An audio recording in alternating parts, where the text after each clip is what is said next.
Back again. I don't know what day it is. I think it's Thursday. Somebody told me it's Thursday today, and I just about fell over. Can't believe it's Thursday already. God. Anyway, a lengthy conversation with numerous people yesterday, actually, including my friends in the north. And from what I gather, the camp is getting terrorized right now. Currently, as we sit here, they're native guys. Very, very skilled bush guys was the quote. And they are absolutely terrified this moment. And sent me, I guess what they did was they had this isn't actually in a guide territory either. I forget the absolute details, but I'm not really concerned. I'll find out later. But so they had a video camera, and obviously too terrified to go outside the door, stood just inside the door, just in the doorway by the looks of it, and let the video camera record while these things were screaming. And they got it. It was broad daylight too. It's not nighttime. And the word is they are seeing these things daily. Excuse me. So, I don't know. I'm on the fence about going up. I mean, I'm going up north no matter what at the end of this month. And my contact, friend of mine who I'm talking to, he can't get into where they are. He won't be there exactly physically where they are until September either. I haven't offered up to come up yet. We'll see. Because I have other commitments for me, a lot of work that I put into for my upcoming hunting season. Remember last spring I went up there and I dropped probably 300 pounds of salt and a dozen cameras all over the place. I want to see that. I got friends I want to meet up with. I have hunting.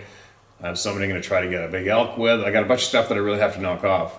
But at the same time, I have a plane lined up from a friend of mine up north too who's willing to go fly right in there. So I don't know. We'll see. I was talking to Sarah about it last night. I don't know. My gut doesn't tell me it's too alarming, but then I'm starting to picture what would happen if I went up there. Is there a chance of the tagging thing going on? I don't know, maybe.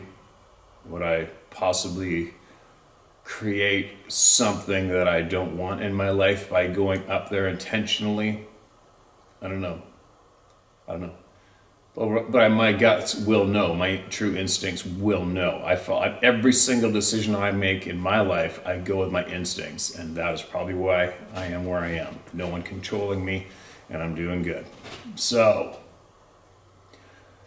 we'll see how it goes the next few days. They're going to be in touch more, keep me updated on what's going on up there.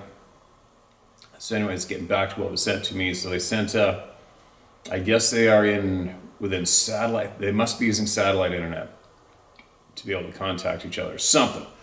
Because what they did was, I guess they had a video camera. They have other videos apparently. But they had a video camera and it looks as though they were just kind of sticking the camera out the door while these things are humming away. And I think they're not tech savvy enough to take the SD card out probably and download that clip and send it. So what they did was they flipped the screen on the video camera and held their phone on it and recorded it that way. So I won't even bother showing you the video because there's nothing in the video. All it is broad daylight, fuzzy, the porch railing, that's it. There's nothing in the video to show you, all right? But there is the audio. The audio is the main thing right now. So here is the audio. I don't know. I'll probably load this onto the video directly from my phone. I'll download this on the computer and play it that way because I don't think doing it this way will be as clear, but we can try it. Hold on. Listen to this.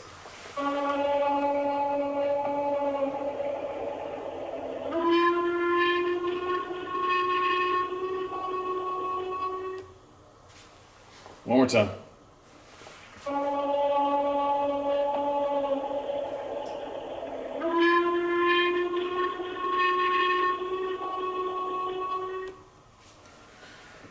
And that's broad daylight.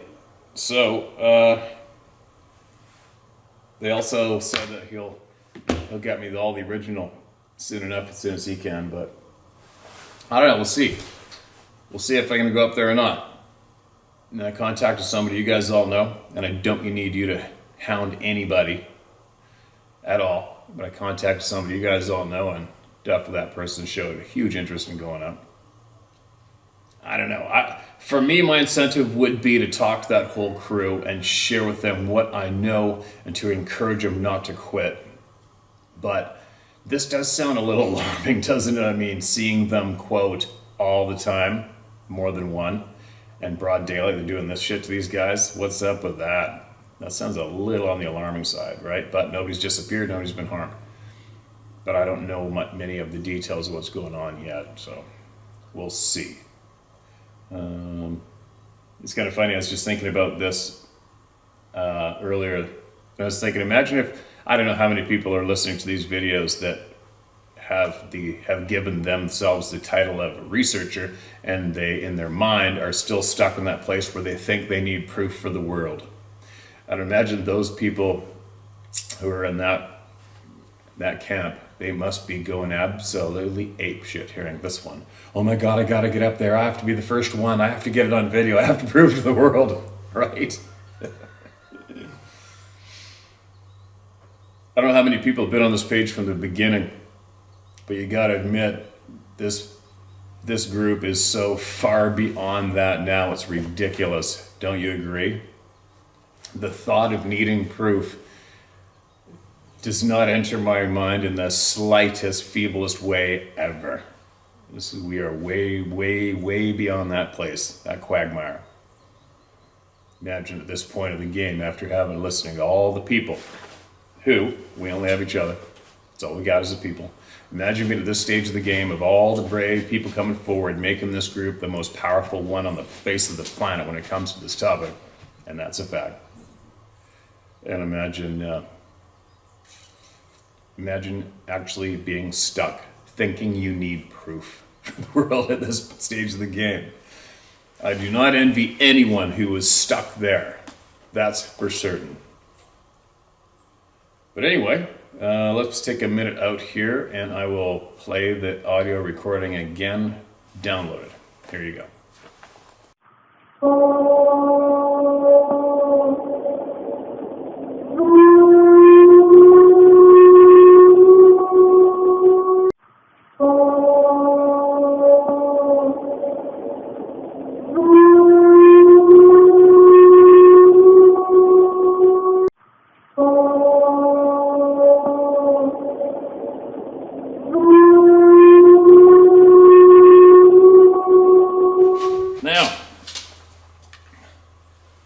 I think I've got somebody from here coming fishing with me in a couple days.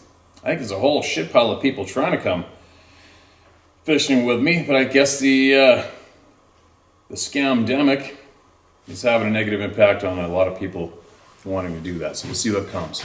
But I sincerely hope there's many people from here manage to make it out fishing with me. It'd be a lot more interesting for me to have guests that were on the same page with this topic to talk about walleye fishing all day than it would be strangers that don't know who I am or what we are about, right? But anyway, this is brand new. This is from the owlman's sister. Should be interesting. Hi Steve, I hope this email finds you well. My name is blank, but I'll ask if you're going to read any of my emails to refer to me on your channel. Please call me Rainbow Child. I'm the owlman's sister. I'm writing to you because it's important to me to help human beings understand the people, and it seems I have indirectly become part of Edgar's story. All right. I call them the people, but the world knows them as Sasquatch, Bigfoot, or Yeti. I call them people because that's what they are. They are a humanoid branch of genealogy that we don't understand. Some of the things I'll go over with you in this email and how I've come to know them won't make much sense. And in fact, at times, I've struggled with this information myself. I wanted to reach out because it's very important to me to help people understand that these beings sharing our planet are not monsters. They're not animals, and they're not malevolent. They are not meant to be hunted nor dissected for research. I've come to know these people through a kindness, compassion, and connection I cannot understand nor explain. Secondly, my goal is to assist people who have had experiences with these beings. Let me take you back about 15 years ago when my brother, an active hiker and nature observer, was going out to some nearby river systems in our area. He found something interesting and perplexing to him on one of his excursions and decided to make a mold of what he found. I was in my early 20s and I remember him coming home exclaiming the exciting news that he found something, the source of which was a mystery to him, and it was a footprint, a very large human-like footprint. I'll tell you, Steve, I remember thinking to myself, if this is a person's footprint, this must be a giant.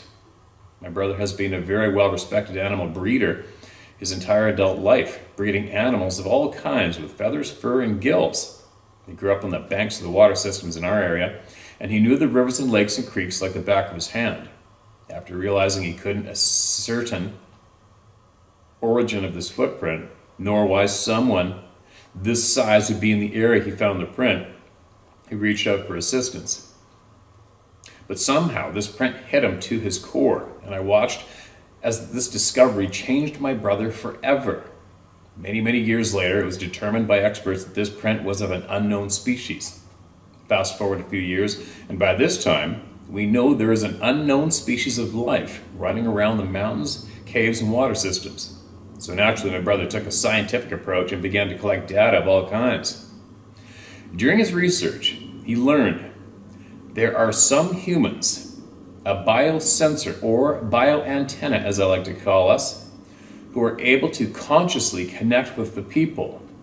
He had a friend who could do this, and they would go out on excursions to find different groups of these people.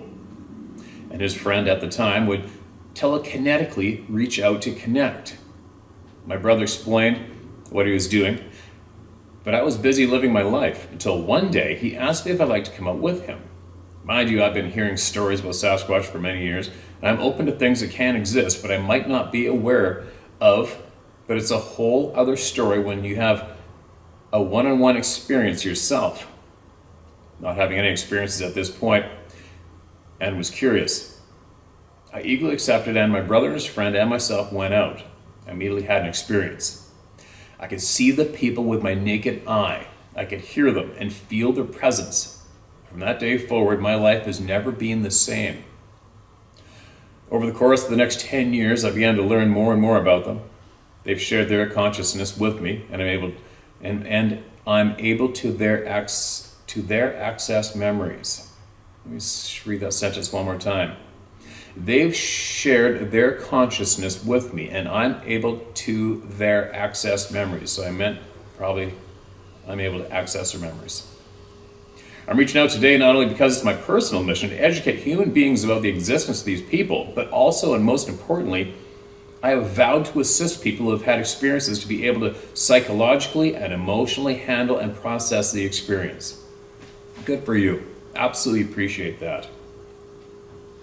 A few months back, my brother reached out and explained that he saw your episode about Edgar. I immediately started to download information. In real time, I was able to journey with Edgar and the being that he traveled with, and I could see every detail all at once. I was able to exactly explain to my brother what happened to Edgar, where he went, and what the side effects will be as a result of the situation. My brother took notes and sent you what we discussed. When it was determined, Edgar has been exposed to radiation. My brother called me and asked, how did you know that, as I told him, the illness Edgar was experiencing was due to the radiation he was exposed to during his journey. I explained to him I knew that in the same way that I know that Edgar had been at every location on the globe all at once and beyond. He's been to every point in the known and unknown universe, and I could explain it all. I could actually recreate the situation from the moment Edgar stumbled on this being to the moment he was found. I can see it playing frame by frame in my mind like a movie. I can stop, I can play, fast forward, rewind, and pause. I can go into a picture in that movie and explore. I can see all of this information as I described this to my brother, and he provided it to you. At the time of our conversation, I had no known details of awareness of Edgar's situation. This is absolutely mind-blowing interesting. I know Edgar's scared, I know he's confused, and more importantly, the lack of support from the people around you that begin to think you're crazy after you start talking about your experiences can be devastating. I know these things because I've been through it personally and watched so many others as they try to make sense of what they have experienced. These situations can cause us to lose very important people in our lives. They can cause us our health and our sanity. I've seen Edgar's experience and the journey frame by frame. Once you have experience, you begin to know there are things in this world beyond which we understand that do exist. Truths that are ever present, though we don't see them. Please feel free to share this information with your subscribers but also with Edgar. Best regards, Jennifer. Okay, Jennifer, that's almost a bit of a tease, isn't it? You can see every single page, the picture, the details, and you're not sharing it with me. So, maybe if you got the time and you could be so generous, it would be to try to put into words as best you can exactly what you feel that journey was, how it went about, where he went, and help us put it together, because what I understand, you just gave us a vague description of how you could see the whole story and how it played out by picture and explore it. I want to hear what you explored. I want to hear what you saw, what you felt, what you know from the exploration. I want to know what you know in intimate detail about what possibly happened to him. If you would, that would be very generous of you. Sounds interesting to me. And obviously there's going to be a whole pile of people out there that are going to go, yeah, right. But if I caution all people with that attitude, if that's the attitude you're going to carry yourself through this lifetime, you're going to be stuck in the same place that how many generations have been stuck going nowhere and doing what that little 1% wants you to do. Being a good little kitten, right? I'm not going to be a good little kitten. I'm going to be a bad cat. Actually, I'm going to be the bad dog. Thanks so much. And emails back some more, please. Now here's one with a photo. It's titled, Huh? This is new as well. Hi Steve, please don't use my name. I've watched your channel a few years now. I do rather worry I have attracted whatever as I turn off any weird stuff mostly now, whether thinking or viewing.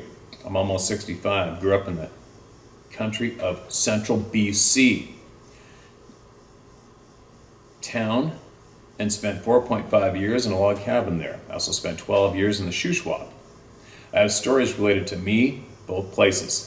I've lived in central Alberta for 32 years now. You should have a viewer mention Buck Lake on your last show. Myself and my family have had a few experiences while hunting. We had a young moose follow us that hunt, but I don't believe it explained the creep show that followed us right to the van. I think it wanted my girls. It stopped when we stopped no further than 25 yards, paralleling us. We were on an unused oil road. I had a very powerful mag light and another smaller mag light. No green or yellow eyes. 0. And I could hear it drop from a tree, clearly like a big black bear or cougar thump. When we got to the van, we heard it right there in the spruce. I told the girls, just get in and start it, and I'll unload guns. That is the story.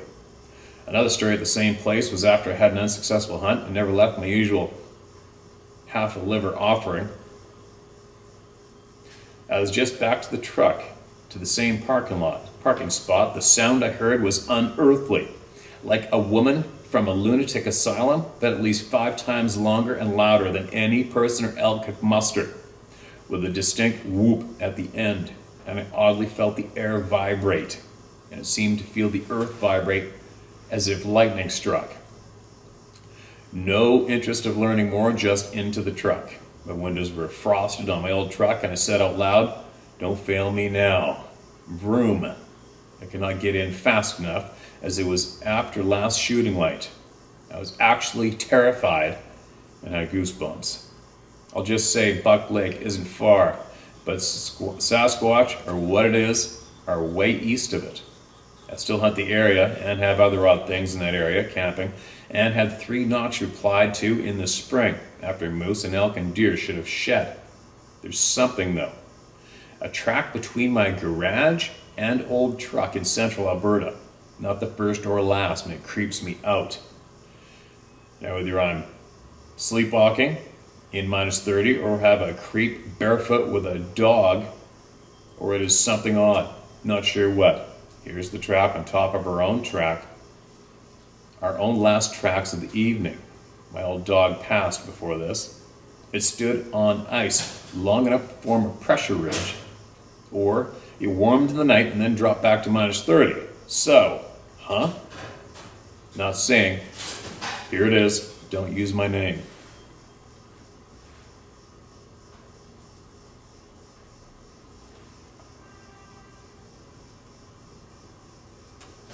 It's an odd one. I don't know if this will pick it up or not. We'll try it out. I think it's going to be easier for me to do it that way. Now, check that. There's a photo included.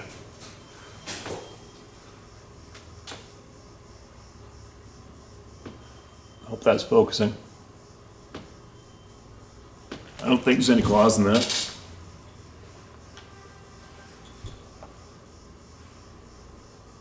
Jumbled up toes in there for sure. Confusing track for me to look at anyway. And there you go. Another member of the Club of No Return. I wonder what there's different. There's the types of howls that we just heard in the recording from up north. And then there's the one that Edgar describes as a woman getting murdered. Extremely loud, vibrates your body in the ground, it scares the living shit out of you. I wonder what that one is all about. I mean, there's other ways you can scare a human away besides that, going to that extreme, right?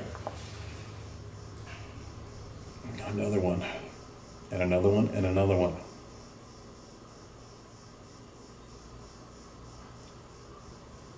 All right. It's this one. It's a short one.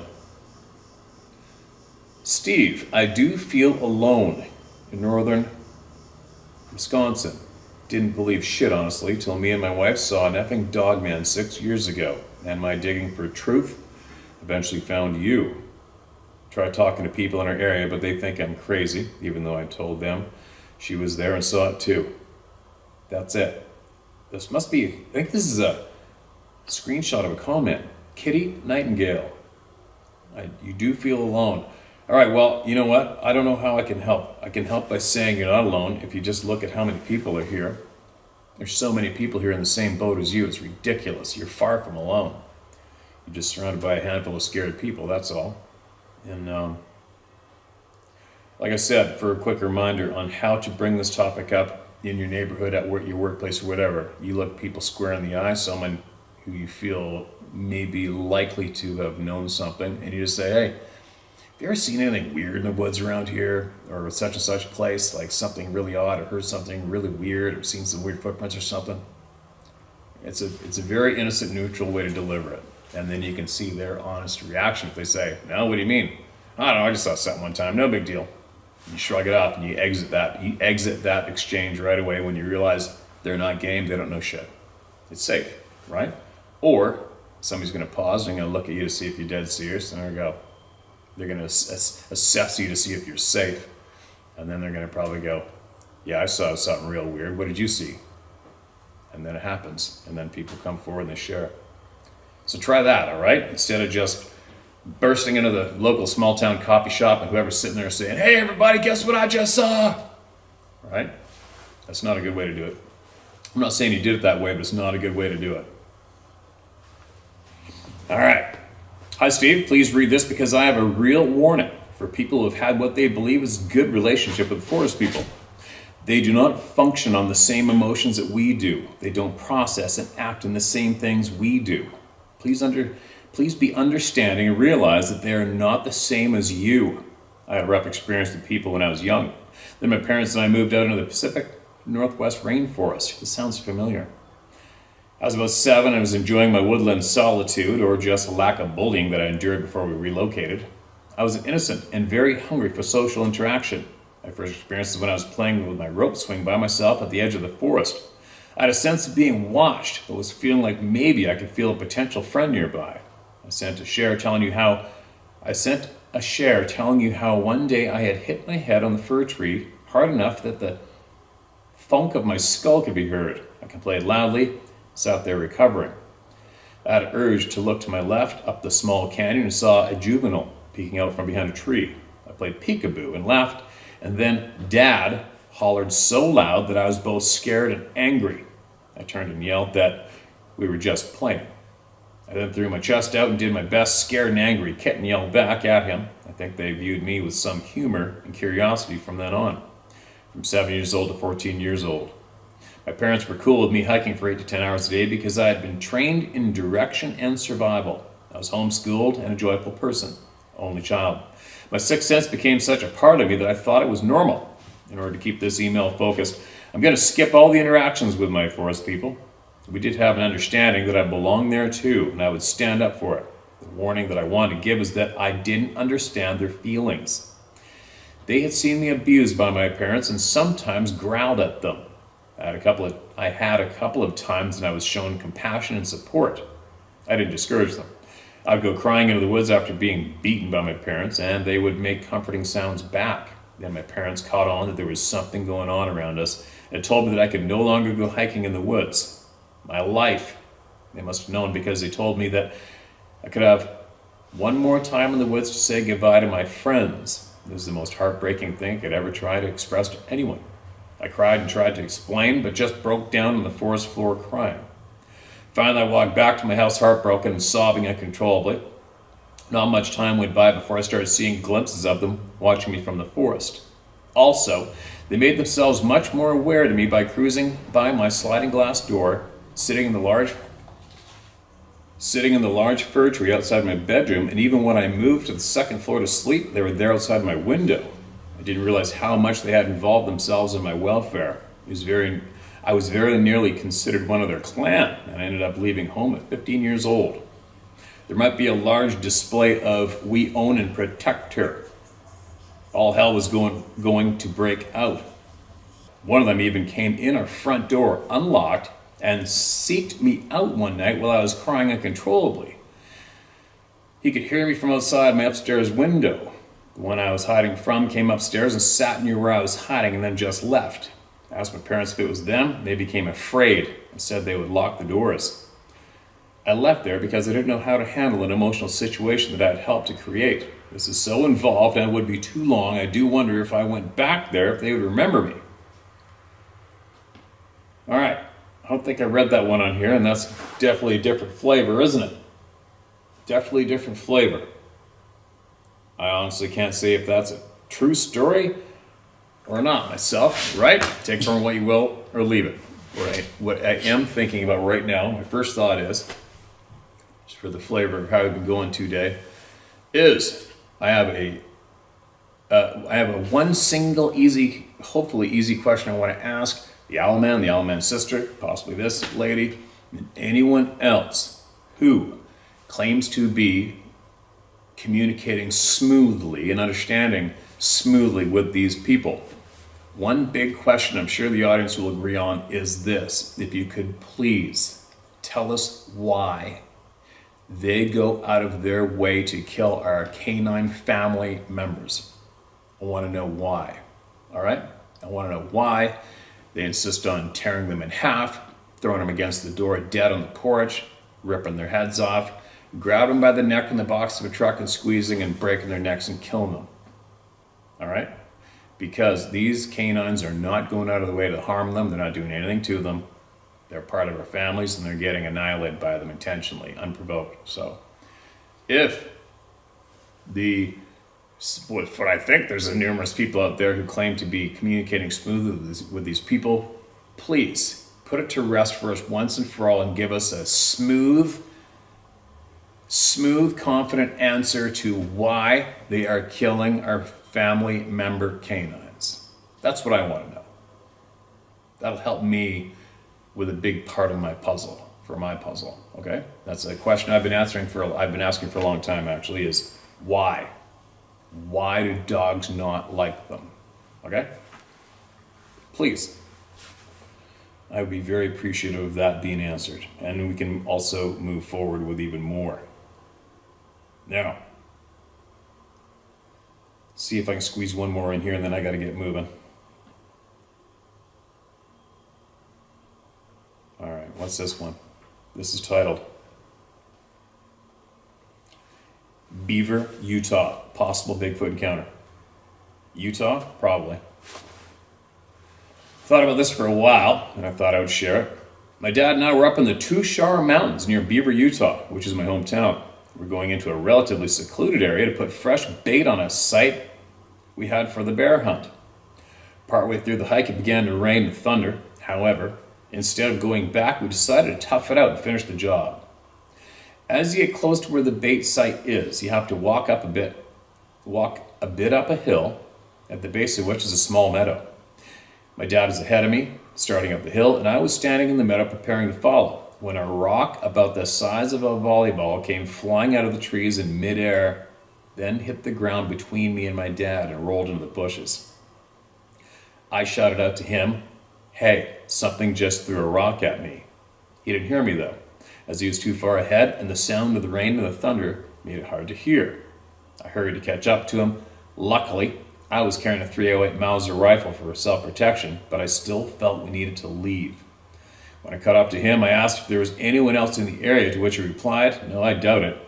I told him about the rock, but he didn't have much to say right then, preferring to focus on getting to bait site restocked.